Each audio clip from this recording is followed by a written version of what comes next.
Сәлем достар! Экономиканың кезекті дәрісінде сіздермен қауышқаныма қуаныштымын. Бүгін біз өнімділік тақырыбы аясында сөз өрбітеміз. Онсыз экономика дамымайды, яғни өндіру болмаса, табыс та жоқ. Ұжымның өнімділігі бұл ұжымның ресурстарын тиімді және рационалды түрде ең төмен бағамен пайдалану. Еңбек өнімділігі адамдардың өндірістік қызметінің нәтижесі. Экономикада бұл ұғым белгілі бір уақыт төңірегінде жасалған жұмыстың ауқымына қатысты көлемді білдіреді. Еңбек өнімділігі жұмыс ауқымына жұмсалған уақыт. Өнімділік көрсеткішінің нәтижесі жоғары болған сайын өнімнің өз бағасы төмен болады. Өнім көлемінің ұлғаюымен еңбек өнімділігі артатын болса, өнімнің кешіктірілуі де азаяды. Еңбек өнімділігінің жоғары болуы ол соған кететін шығындарын азайтады. Қарапайым ғана, егерде бір сағаттың ішінде сіз 50 дана өнімнің орнына 500 дана өнім шығаратын болсаңыз, ол сіздің еңбек өнімділігінің жоғары екендігін көрсетеді. Тиісінше сіз жалға төлем болсын, қандай да бір электроэнергия болсын, коммуналдық төлемдерге кететін шығындарыңызды оп-оңай жауып тастай аласыз.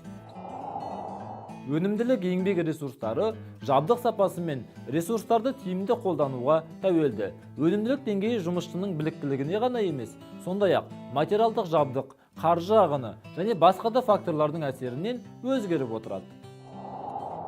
Электроэнергияға кеткен шығындар, я болмаса ғылыми конструкторлық жұмыстардың төмендеуі, я болмаса жұмысшылардың біліктілік деңгейінің төмен болуы, ол осы еңбек өнімділігіне тікелей әсерін тигізеді.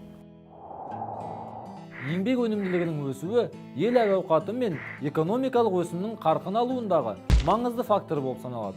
Компания әркез өнімділікті арттырған кезде өнімнің жаңа бағасы белгілі болады. Сосын өнімді салыстырмалы төмен бағамен сатуға мүмкіндік туады. Еңбек өнімділігін үнемі арттырып отыру керек. Оған өндіруді қайта жаңарту, қызметкерлердің біліктілігін арттыру және жаңа жабдықтармен қамту арқылы жетуге болады. Елдегі өнімділіктің салыстырмалы түрде жоғары болуы әлемдік нарықтағы бәсекелестікте айқындық береді. Экономиканың құлдырауы кезінде өнімге деген сұраныс азайып, өнімділік көрсеткіші төмендеген ұйымдарға айтарлықтай шығын алып келеді.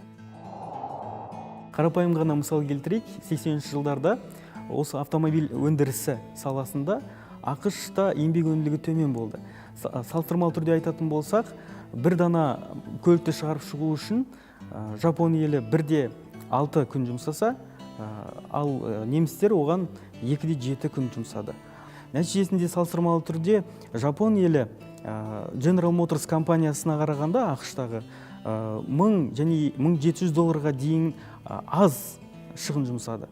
Бұл бірден тікелей еңбек өнімділігіне байланысты. Өнімділіктің 3 түрі бар: нақты, дербес және потенциалды. Нақты өнімділік нақты шығарылған өнімді дайындауға кеткен еңбек шығынына тең. Қолма-қол өнімділік туралы айтатын болсақ, ол қолма-қол өнімділік дегеніміз ол күту және тұрып қалу жоғалтуларын болдырмайтын еңбек өнімділігін айтамыз. Потенциалды өнімділік өндірісті ұйымдастыру кезінде, сондай-ақ материалдар мен жабдықтарды жаңарту кезінде туындайтын барлық шығын факторларын жойғаннан кейінгі өндірістің есептік шамасы. Егер жоғары өнімділік өсімнің негізі болса, кез келген өндіруші оған талпынуы тиіс. Ал шын мәнінде өнімділікті арттыру бизнестегі ең басты мәселелердің бірі. Қандай жолдармен еңбек өнімділігін арттыруға болады? Оның бірнеше жолы бар. Мысалы, бұл еңбекті капиталмен алмастыру. Нақтырақ айтатын болсақ, ол техниканы қайта жарақтандыру, тиімді жаңа технологияларды және қондырғыларды енгізу болып табылады. Тағы бір әдіс – еңбек қарқындылығын арттыру. Басқаша айтқанда, сіз әкімшілік шаралар қолдану арқылы қызметкерлердің өз жұмысын қарқынды жасауын негіздейсіз. Басшылық шаралар туралы айтатын болсақ, әрине ол бірінші кезекте сол жұмысшыларды, персоналды ынталандыру және белгілі дәрежеде тәртіп қою. Егерде ол тәртіптер бұзылып жатса, оған жаза қолдану, осындай шаралар арқылы ынталандыруға болады. Келесі әдіс – еңбекті ұйымдастырудың тиімділігін арттыру. Сіз өндірістік ысырапқа алып келетін факторларды анықтап, жоясыз және жұмыс өнімділігін арттыру рационалды тәсілдерін анықтайсыз. Кей уақыттарда бұл әдіс арқылы жұмысшылардың саны қысқартылады. Сонымен, сіз кәсіпорындағы еңбек өнімділігін арттыру шараларын жасадыңыз. Енді оның артуын күтіп отырсыз ғой. сіздің дұрыс жасағаныңыздың алғашқы белгілері мыналар. Уақыт бірлігінде өнім көлемі көбейеді, бірақ та оның сапасы өзгермейді. Немесе өнім сапасы жақсарады, бірақ оның саны өзгермейді. Өнім бірлігіне жұмсалатын шығындардың көлемі азаяды. Не өнімнің өз бағасына қатысты еңбек шығыны азаяды, не өнім өндіру уақыты қысқарады. Бұның барлығы міндетті түрде табыс көлемі мен нормасының өсуіне алып келеді.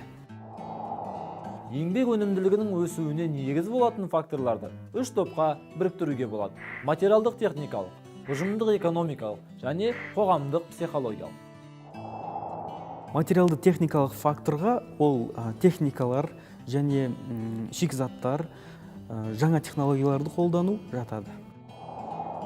Ұжымдық экономикалық факторларды басқару өндіріс пен еңбекті ұйымдастыру деңгейі негізінде анықталады. Әлеуметтік психологиялық фактор да өте маңызды рөл атқарады. Ол негізінен алып қарайтын болсақ, ұжымдағы әлеуметтік демографиялық құрамын және ұжымның біліктілік деңгейінің, дайындық деңгейін, сонымен қатар моральдық, психологиялық климатты және еңбек тәртібін қамтиды. Жұмысшылардың жақсырақ жұмыс істеу үшін оларды жігерлендіру керек. Жігерлендіру моделі негізгі екі факторлық топтан тұрады. Бірі қызметкерді ұстап тұруға бағытталса, екіншісі олардың жұмыс үдерісіне кірігіп кетулеріне түрткі болады. Қызметкерлерді ұстап тұруға не әсерін тигізеді? Әрине, ол бірінші кезекте сол жұмыс берушінің қаншалықты қолайлы, ыңғайлы шарттар жасайтындығы бірінші кезекте рөл атқарады. Ол қарапайым ғана сол жұмыс орны, сол жерде жарықтың болуы, судың болуы, сонымен қатар әрине еңбек ақысы да үлкен рөлді атқарады. Осы шарттардың барлығының болуы ол жұмысшының өз ретінде өзін қауіпсіз сезінуіне ықпалын тигізеді.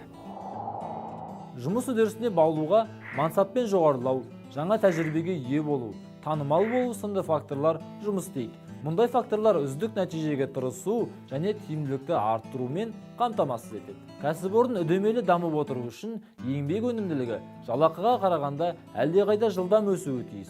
Оған жетудің екі амалы бар. Еңбек өнімділігін арттыру үшін әрине тағы бір әдістердің бірі ол жұмыс барысын, жұмыс үрдісін қиындату болып табылады. Ол мысалға жаңа ассортименттер ойлап табу, сол жұмысты нақты бір өнімді өндірудің жаңа бір технологиясын ойлап шығару, бұл еңбек өнімділігін тиісінше арттырады. Екінші амал өнімділігі жоғары құрал жабдықтарды қолдану. Бұл тәсіл өнімді сериялық шығарылатын кезде және оның санын белгілі бір мөлшерге жеткізу керек болғанда ғана қолданылады. Өнімділікті қамтамасыз ететін мықты қондырғылар мен техникаларды шағын өндіруге пайдалануға болмайды. Себебі ол біріншіден ондай техникалар өте қымбат тұрады. Сіз оны сатып алып, аз ғана өнім өндірсеңіз, ол экономикалық жағынан мүлдем тиімсіз. Ал екінші жағынан қарасаңыз, ондай үлкен қондырғыны сатып алғаннан кейін міндетті түрде үлкен көлемде өнім өндіру керек. Сол кезде ғана ол өзіндік шығынын ақтайтын болады. Ендеше бүгінгі сабақты қорытындылайық. Өздеріңіз түсінгендей, жоғары өнімділік болмай, бүгінгі бәсекелестікке ешбір бизнес төтеп бере алмайды. Сол үшін де білікті мамандар кәсіпорындағы өнімділікті арттырудың жолдарын қарастырумен айналысады. Әдістердің сан түрі бар. Бастысы, дәл сол компанияға икемді келетін түрін анықтап алу керек. Әзірге осы достар, бүгінгі көріп біліп көкейге түйгендеріңізді келесі сабаққа дейін ұмытып қалмаңыздар.